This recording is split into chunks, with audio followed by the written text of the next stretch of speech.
everybody, Ben Woodruff here with another Falconry video. Today's video, I'm going to be talking about how to find a sponsor.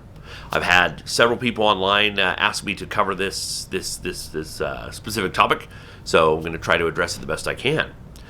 I live in the United States, in Utah, and I'm aware that all over the world, there's different types of falconry, different legal perspectives on how to go about it. There's some countries where you do not need a permit at all. There are some where you don't need a license to fly and hunt with non-native species, but you do for native species. And then the United States, where like everything's illegal without a permit. So I understand there's all different ways, but I'm again making this video in response to many of the comments and requests that have been made. So in the United States, how it's been done is based off of the old school way of doing things, the old falconry trade, which you think about trades, how they used to be in the olden days in many countries. There were skills. There were trades. Like, think about a blacksmith is the best example. A blacksmith, you're going to work with iron, and so how do you do it? Well, there's the town blacksmith. He's a master. And maybe you, as a young child, maybe even from another town, get sent over, arrangements are made, and you apprentice to the blacksmith master. And as an apprentice, back in those days, they're covering the food and the lodging, and they're teaching you a trade so that it's kind of like going to college in a way, but it's a very specific trade. And as you work your way up, they're showing you, they're making sure you know what you're doing, they're teaching you, you're helping them, but they're teaching you. And then eventually you reach this kind of middle level called a journeyman. And a journeyman is a very skilled blacksmith, but they're not maybe set up with enough skill just yet that they could go off and start their own shop. But they're kind of second in command, and maybe you take on a new apprentice. So a blacksmith shop would probably have, an apprentice, a journeyman, and a blacksmith master. Ooh. Falconry was set up the same way in many countries where you had an apprentice, journeyman, and master falconers.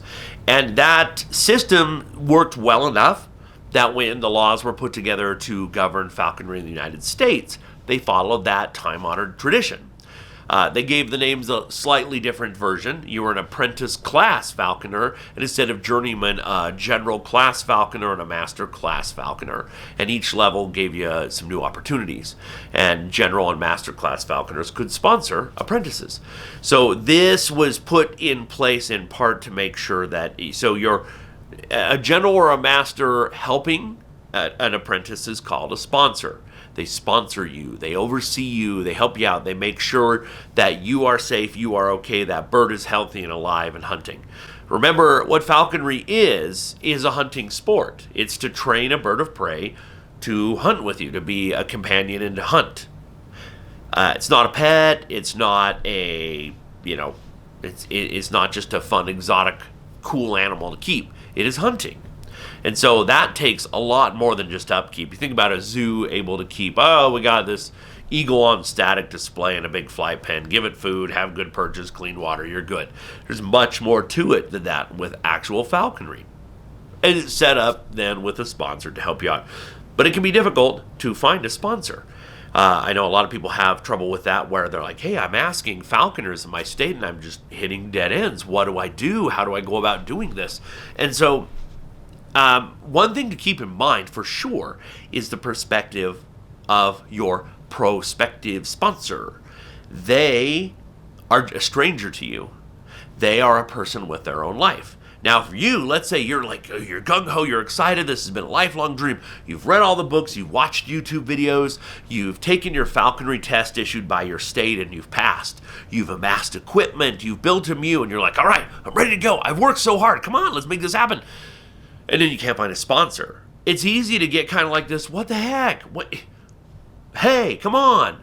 It's easy to get that attitude. But remember, anybody who's already a falconer, they don't have any incentive or reason to help anybody. They could just be sit and do their own thing and be like, why should I help anybody? Because they have their own life. They might have a spouse and kids. They might, they probably have a job and they're busy. And, doing falconry is their hobby, their free time. And to say, hey, I'm going to help somebody else do this as well, it can be asking a lot for some people. And it may not seem like that to you because maybe you've worked your butt off to get to a point to do falconry.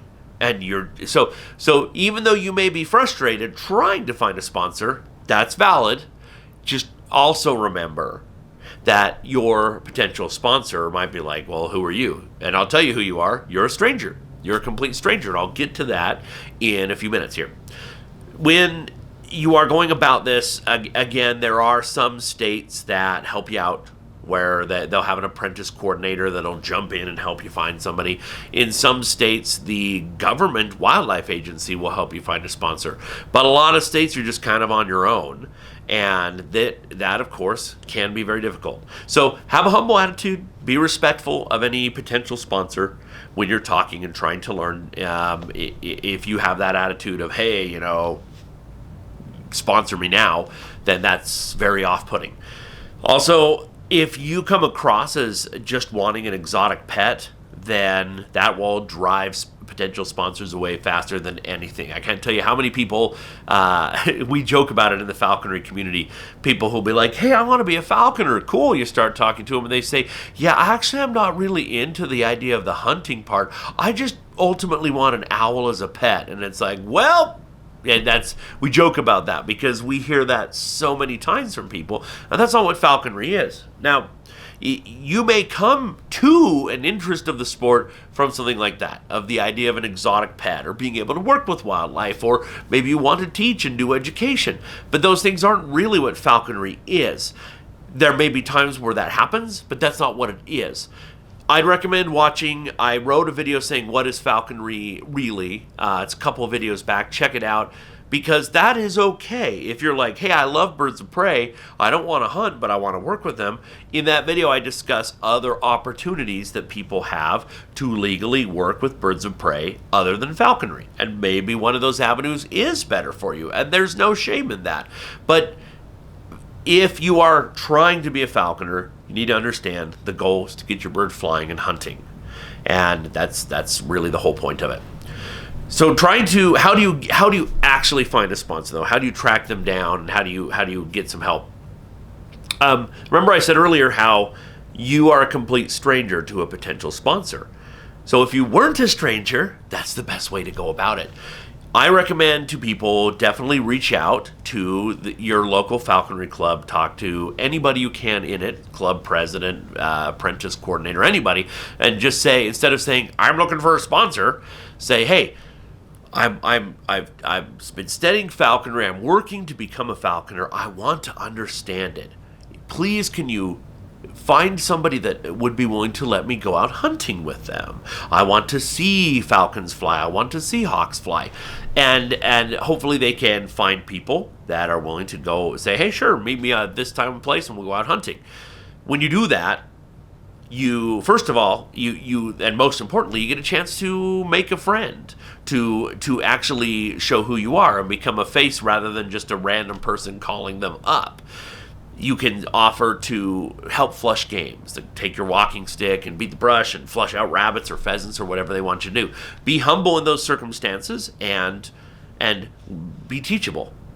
You may find something totally different. If you go out with somebody flying a falcon, somebody flying a goshawk, somebody flying a Harris hawk, maybe your whole life you read My Side of the Mountain and your goal has been to fly a peregrine. Well, maybe you see falcon flight styles and see how much driving is required and how much can go wrong, and then you see Harris hawks and you're like, you know what, I love peregrines, but maybe this is actually what I'd rather do. So just this sort of preliminary going out hunting, making new contacts is vital and may help steer you that way. And then you're better armed to be able to say, hey, I thought I wanted to fly peregrines. Clearly this hawk method is more up my alley. It resonates with me. Who would be really good? Is there anybody you could tell me who I could talk to about sponsoring me, who would be good in helping me learn that sort of a path?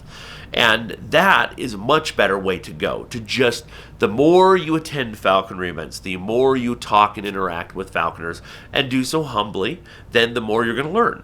And the more that people are willing to sponsor you. Because, again, instead of just being a random person calling and saying, hi, I know you have limited time, but will you sponsor me? And you have no idea who I am.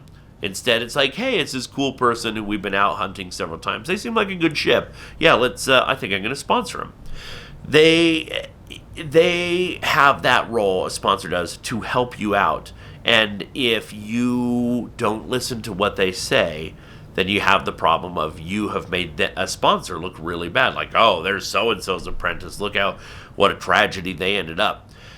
That's part of the reason why I started making these videos, is I've seen there's been shifts culturally. We're becoming a more and more digital species. Apprentices aren't listening to their sponsors. They're instead going to online Facebook groups of networks of apprentices, and they're bouncing ideas off, or they're watching YouTube videos. And I'm like, you know what? That's part of the reason why I started making these videos, just to try to get some halfway decent information out there. Because I encourage any other experienced falconers to do likewise. Like, the more good information out there, the better. That's great. But my thing, anytime any falconer in the United States who is part of the sponsor system, because other countries are different, somebody comes up to me and says, "Hey Ben, what's your opinion on this? What do you think I should do?" My first thing is, I always respond, "Well, you want to ask your sponsor what they say, and then I'll share my thoughts." The reason why, there are a million ways to do falconry, and a million ways to do falconry correctly. Your sponsor is trying to arm you with a way that has worked for them. Now, once you get a little experience, you got a couple years under your belt, you're a general class falconer, go ahead, explore all these other ways. Learn from everybody. Pioneer and innovate your own new ideas. That's fine. But when you're an apprentice, the respectful thing to do is, if somebody's giving you their time to try to teach and help you out, the respectful thing to do is to listen to what they have to say and actually put it into practice, so that you at least have a foundation from which to go from.